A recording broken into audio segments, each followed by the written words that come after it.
Thank you very much. Hey, it's Kaufman is Alive. I look at comic books new and old. Today I'm going back 30 years to the Age of Apocalypse to continue my series, Review the Age of Apocalypse, where I'm looking at every single issue of the Age of Apocalypse story from the X-Men in 1995.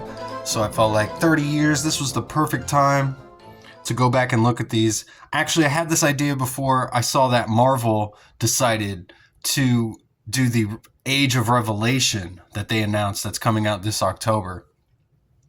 And looks like I was on the right path because Marvel itself celebrating the Age of Apocalypse.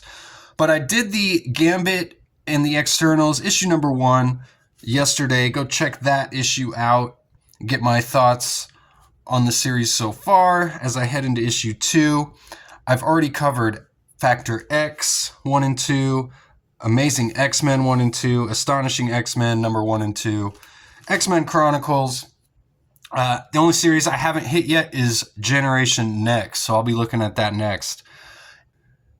But on my last video, I talked about the logo. I like the logo. I like this team. It's kind of a mashup of X-Men, X-Force, and X-Factor.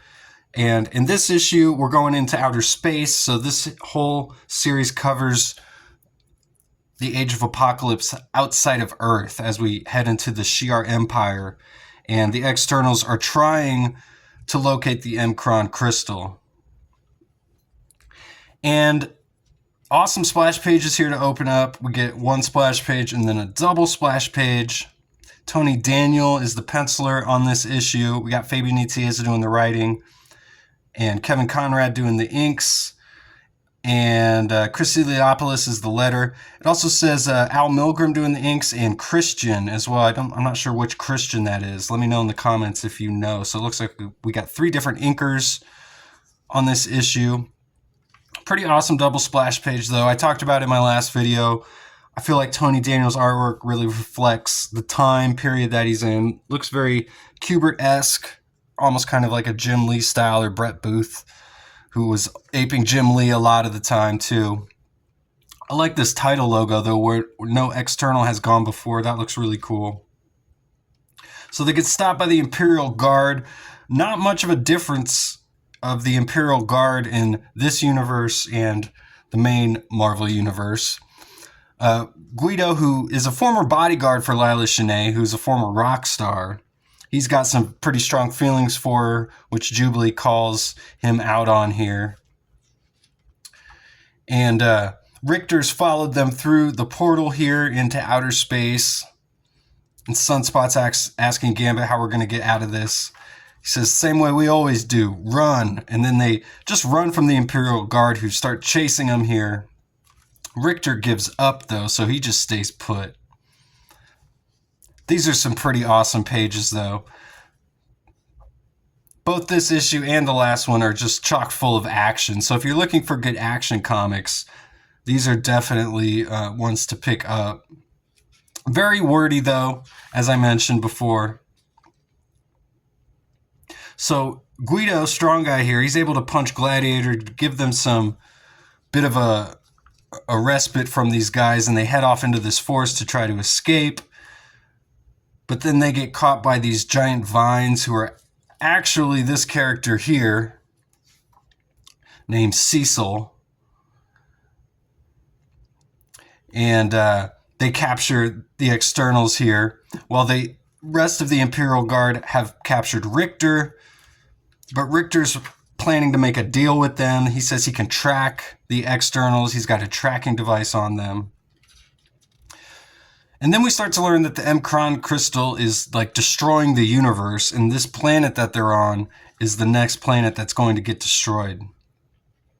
The X-Ternals meet up with this character Jonath, who he explains that he's like a combination of Shi'ar and Mephistoid, he says. So he kind of looks like Mephisto in the Shi'ar. He explains all of the history of the Shi'ar Empire pretty much in this universe. He mentions Lilandra was killed and D'Ken has the M'Kraan crystal here. So that's who they're going to have to steal the M'Kraan crystal from. And the energies of the crystal are expanding across the universe. So this is the first time we kind of see this whole overarching subplot, which ultimately does end the Age of Apocalypse with this M'Kraan crystal just crystallizing this whole universe because it's not supposed to exist. So Magneto has sent Gambit to steal the M'Kraan crystal along with the X-Ternals, as Magneto's trying to right the wrongs of this universe, because Bishop has showed him that this universe is in the wrong place in the wrong time and it shouldn't exist at all. Magneto's willing to give up his marriage with Rogue and his child just to put the world back the right way where it's supposed to be, where Apocalypse is not ruling. So a selfless act by Magneto overall in this story, and he's enlisted the X-Ternals to do this, which does kind of beg the question why he would enlist this kind of ragtag group to try and accomplish this mission, which seems like the most important mission of the entire Age of Apocalypse, trying to steal this M'Kraan crystal so that the X-Men can put the universe back how it's supposed to be before it's ultimately destroyed. But on Earth, Magneto and the X-Men are dealing with a possible nuclear annihilation while all this is going on. So the writers have kind of made sense of that by saying the X-Men have all these other things going on with Apocalypse and the Horsemen.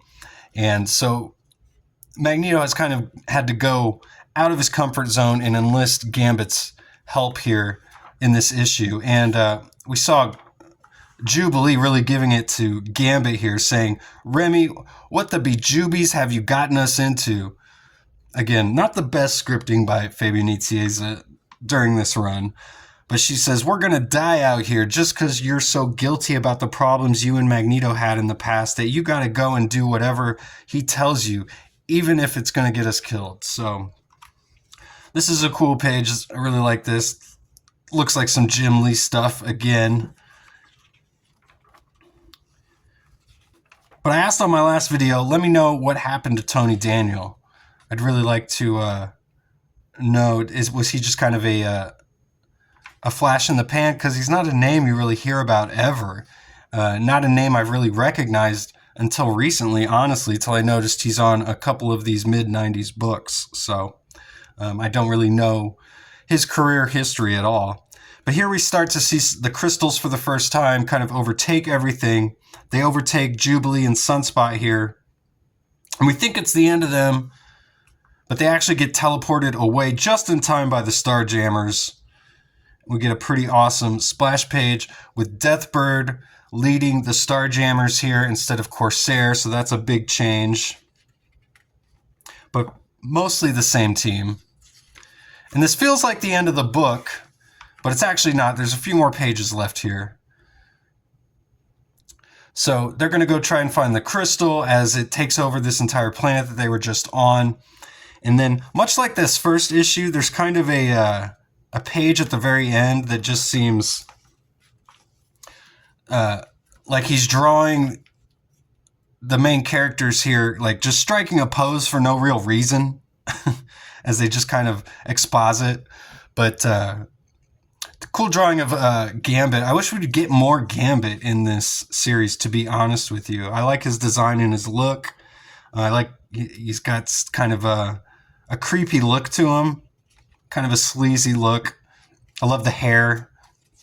But I wish we had more Gambit in this book. So let me know what you guys think. Gambit and the X-Ternals, number 2.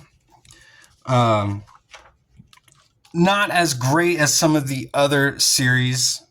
And this was the book that was X-Force as well, which I didn't mention, which became this book. So, and anyway, thanks again for watching. Please go check out my other channel. I just started Kaufman is Live Wrestling. If you like wrestling as much as I love comic books, go check that out.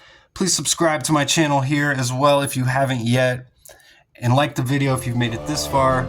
I do post, at least I try to post, daily comic reviews. I'll be back as soon as I can. Don't worry about that. I'm not going anywhere. So thanks again. I'll see you guys on the next one. Go read comics.